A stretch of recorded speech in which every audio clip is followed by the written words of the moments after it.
In this module, I'd like to discuss improvising over the minor jazz blues. So I'm going to take as read that you've memorised the minor jazz blues progression, because that really is an essential step in improvising, is to have the chords memorised so you're not worrying about those whatsoever. The first way that I'm going to teach you how to improvise over the minor jazz blues is by using a blues scale. We're going to be using a 2-octave fingering with the root on the 6th string.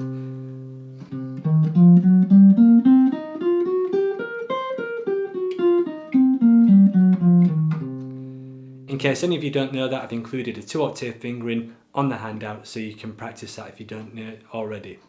So believe it or not, you can actually improvise over all those chord changes using that scale. It really is more in the phrasing and how you use the scale as opposed to the actual notes themselves. So let me give you an example of that. I've got a backing loop here on my loop pedal programmed at 120 beats per minute, and I'm just going to improvise some phrases using the minor blues scale over all the chords. So let's take a listen to how that sounds.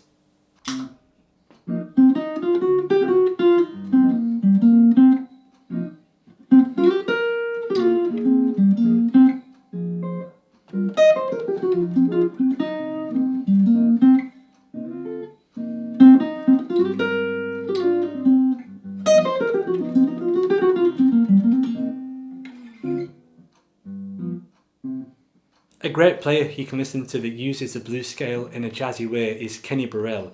His playing is full of minor blues phrases, played more jazzy than bluesy. So how do I go about that? So if you're using the minor blues scale,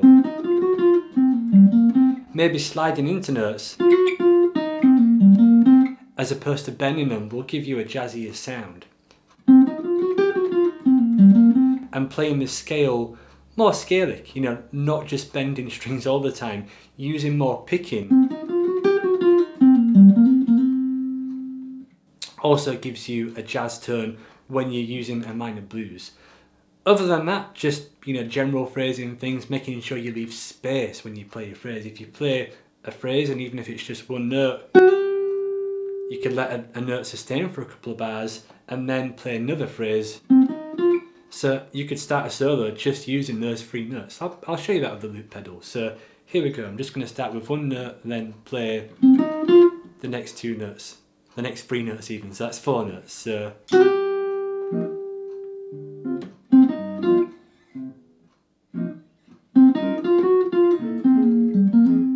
leave a bit of space.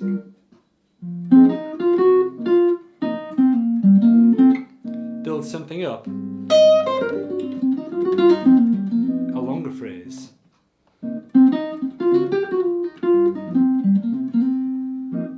Double stops. Okay, so this is all standard minor blues language that you just need to get acquainted with if you don't know this stuff already. So that is step 1, is to try and use a minor blues scale. Just do that for 4 or 5 choruses and record it, listen back to yourself and see what you like and what you don't like. And if there's any phrases that you like, try and make them a habit rather than just look in the moment. Okay, so that's one way you can do that. The next scale that I'd like to discuss for improvising over the minor jazz blues is the Dorian scale, a Dorian scale. So we're going to be playing just a 2-octave fingering of that, starting with the root on the 8th fret there. So for all of you that maybe don't know, a Dorian scale is very much like a natural minor. The intervals within that are root, 2nd, flat 3, 4, 5, natural 6, flat 7, and then you go back to the root again. So it's not too far away from a minor pentatonic. You've only got a couple more notes, but the spacing of the fingers is different and you can kind of get jazzier phrases using a Dorian. And once again, you can actually use that over all the chords to begin with. So let's now hear an example of a Dorian scale over the entire minor blues jazz progression.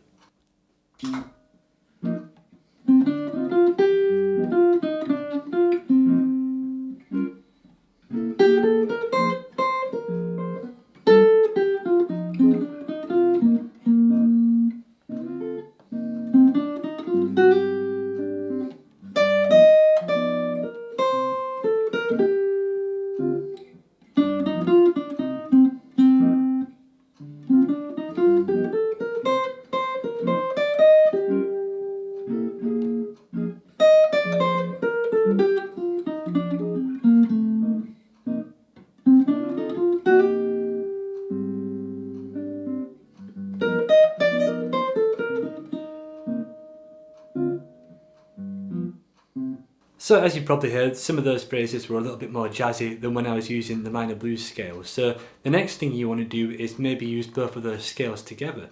Think of it like juggling. Learn to use one scale at a time, then add another scale. So let's now use a mix of both scales, and I'll try to call out each scale as I'm using it. So let's give this a try and put my multitasking to the test. Dorian. Blues. Another blues idea. Dorian. Blues.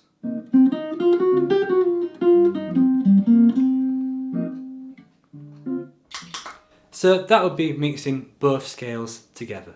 Let's now take a look at using some of the appropriate scales over the chords. So for C minor, I'm going to use C blues, C Dorian. For F minor, I'm going to try and address that by using a different sound. Let's give it a go.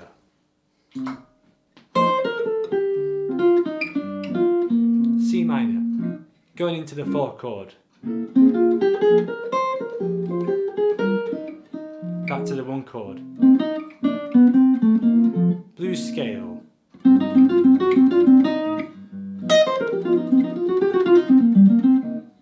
Back round again to the 1 chord.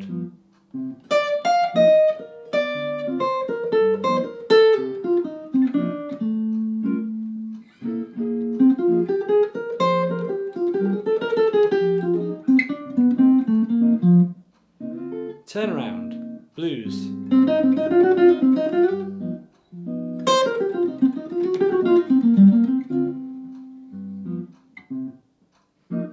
So the assignments that I'd like you to work on here is to try and compose your own solos using the harmonic and rhythmic devices that we've talked about.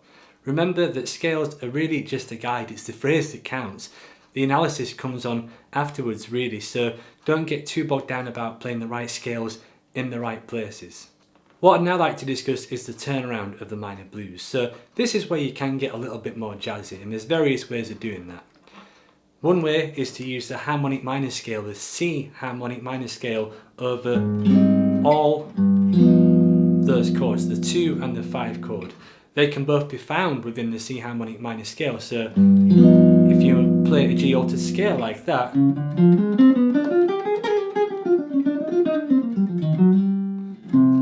there's a phrase that comes from the C harmonic minor scale. There's another one.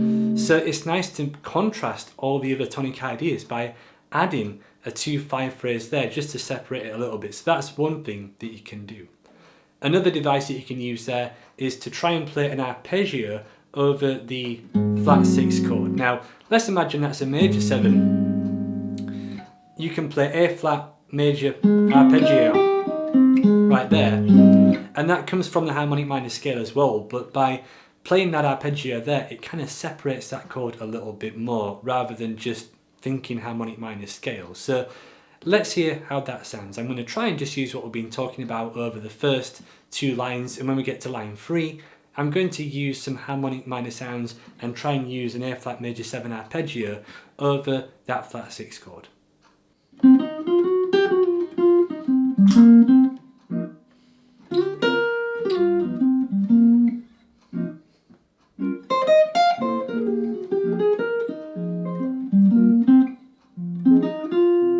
Okay, harmonic minor coming up.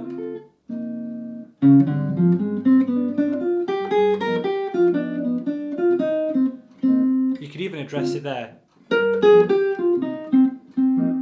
Then keep going, another chorus. This time let's try and use the A flat major 7 arpeggio over the flat 6.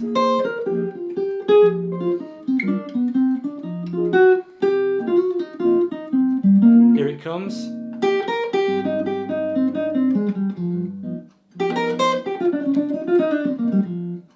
Okay, so that is an example as how you can do that. When it gets to the 2-5, I want you to focus on some more jazzier lines using the major 7 arpeggio and the harmonic minor scale to try and bring that change out. So once you practice that, I'd like you to prepare a couple of choruses of improv over that section, the solo section. So far you should have some chords that you can comp and you should now be working towards a solo.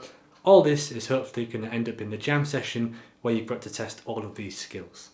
Knowing how to play the scales is one thing, but knowing how to phrase with them is something else.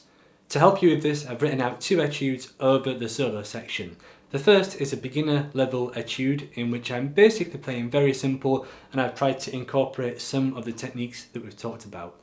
The second one is a little bit more advanced, and it's mostly based in 8th notes.